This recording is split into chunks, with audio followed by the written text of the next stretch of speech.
सबको जय मसीह की। आज 7 फरवरी 2025। आइए आज हम मनन करें शामूएल की पहली पुस्तक 21 अध्याय पहला वाक्य से 15 वाक्य तक। 6 वाक्य में हम इस प्रकार पढ़ते हैं, तब याजक ने उसको पवित्र रोटी दी, क्योंकि दूसरी रोटी वहां न थी, केवल भेंट की रोटी थी जो यहोवा के सम्मुख से उठाई गई थी कि उसके उठा लेने के दिन गरम रोटी रखी जाए।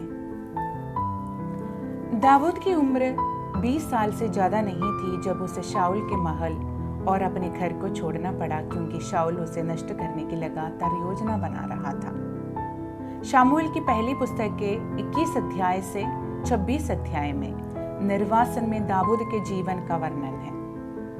अगले 10 साल जब तक वह 30 साल की उम्र में राजा नहीं बन गया, तब तक दाऊद विभिन्न स्थानों पर भटकता रहा। हालांकि बाहरी तौर पर हम दाऊद को बिना राज्य के, बिना अपने परिवार के, बिना किसी अधिकार के भावी राजा के रूप में देख सकते हैं, फिर भी वह परमेश्वर पर भरोसा करता है जिसने उसे बुलाया, उसका अभिषेक किया और उसे नियुक्त किया। शामूएल की दूसरी पुस्तक 7 अध्याय 8वां वाक्य में हम पढ़ते हैं, मैंने तुझे चरागाह से भेड़ों के पीछे पीछे चलने से अपनी प्रजा इस्राएल का शासक होने के लिए बुला लिया है। हमारा परमेश्वर एक लक्ष्य का परमेश्वर है। वह अपने सेवकों के माध्यम से अपनी सभी योजनाओं को पूरा करता है। परमेश्वर की योजना शाऊल के स्थान पर दाऊद को नियुक्त करना था, जिसे उसने पूरा किया। हालांकि दाऊद के राजा नियुक्त होने से पहले उसके जीवन में एक समय ऐसा भी था जब ऐसा लग रहा था कि परमेश्वर की योजना पूरी नहीं होने वाली थी। भावी राजा अपनी जान बचाने के लिए भाग रहा था, लेकिन परमेश्वर दाऊद को जीवन में कुछ बहुत ही महत्वपूर्ण सबक सिखा रहा था, जिससे हम उसके भजन संहिता जैसे 18 अध्याय, 34 अध्याय, 52 अध्याय, 54 अध्याय, 56 अध्याय, 57 अध्याय इस सब में पढ़ते हैं। उन कठिन समय के दौरान उसके सभी अनुभव दाऊद को एक नेता बनने के लिए तैयार करने के लिए मिलकर काम कर रहे थे, जो परमेश्वर की महिमा करेगा और उसके लोगों का नेतृत्व करेगा। भजन संहिता 52 अध्याय 8वां वाक्य में हम इस प्रकार पढ़ते हैं, परंतु मैं तो परमेश्वर के भवन में हरे जैतून के वृक्ष के समान हूँ। मैंने परमेश्वर की करुणा पर सदा सर्वदा के लिए भरोसा रखा है। 34 अध्याय उसका 8वां वाक्य में वे कहते हैं, परखर देखो कि यहोवा कैसा भला है, क्या ही धन्य है वह पुरुष जो उसकी शरण लेता है। भजन संहिता 18 अध्याय उसका 18 और 19 वाक्य में वे कहता है, मेरी विपत्ति के दिन वे मुझ पर आ पड़े, परंतु यहोवा मेरा आश्रय था। उसने मुझे निकालकर चौड़े स्थान में पहुंचाया, उसने मुझको छुड़ाया, क्योंकि वह मुझसे प्रसन्न था। 56 अध्याय 11 वाक्य में कहता है, मैंने परमेश्वर पर भरोसा रखा है, मैं ना डरूंगा, मनुष्य मेरा क्या कर सकता है। 57 अध्याय 2 वाक्य में कहता है, मैं परम प्रधान परमेश्वर को पुकारूंगा, परमेश्वर को जो मेरे लिए सब कुछ सिद्ध करता है।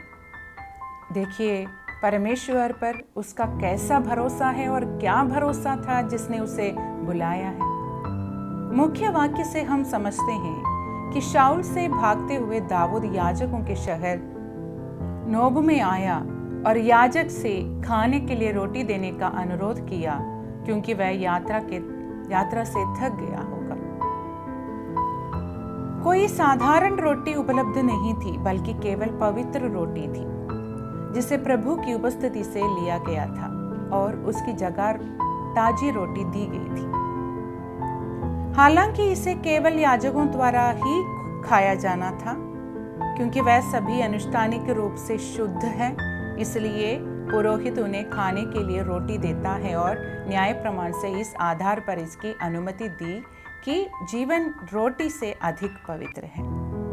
हम देख सकते हैं कि यीशु मसीह ने इस घटना को उद्धृत किया है, जो मत्ती का सुसमाचार 12 अध्याय 3 वाक्य से 4 वाक्य तक, मरकुस का सुसमाचार 2 अध्याय 26 और 27 वाक्य में, लूका का सुसमाचार 6 अध्याय 3 और 4 वाक्य में दर्ज है। तो निश्चित रूप से ये कुछ ऐसा है जिस पर हमें ध्यान देने की आवश्यकता है।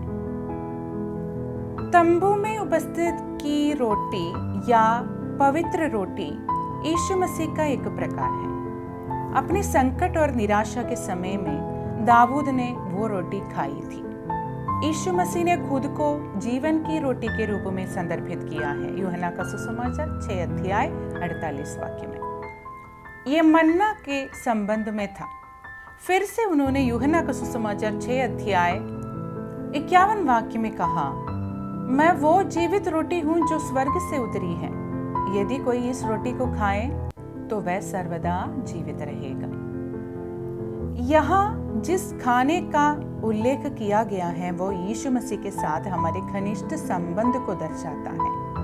हमारे जीवन में उसके साथ लगन से जुड़ना और उसकी आज्ञाओं का लगन से पालन करना उसके द्वारा दिए गए दिव्य जीवन को प्रतिबिंबित करेगा और इस प्रकार हम इस दुनिया में एक विजयी जीवन जीने का प्रदर्शन करने में सक्षम होंगे। याद रखें, उपस्थित की रोटी खाने के बाद या पवित्र रोटी खाने के बाद भी दाऊद अपने जीवन के लिए भाग रहा था, लेकिन एक दिन जब उसने सीखा कि परमेश्वर उसे क्या सिखाना चाहता था और जब परमेश्वर ने देखा कि दाऊद का जीवन राजत्व की जिम्मेदारी लेने के लिए पर्याप्त रूप से प्रशिक्षित था, तो दाऊद को राजा के रूप में सिंहासन पर बिठाया गया।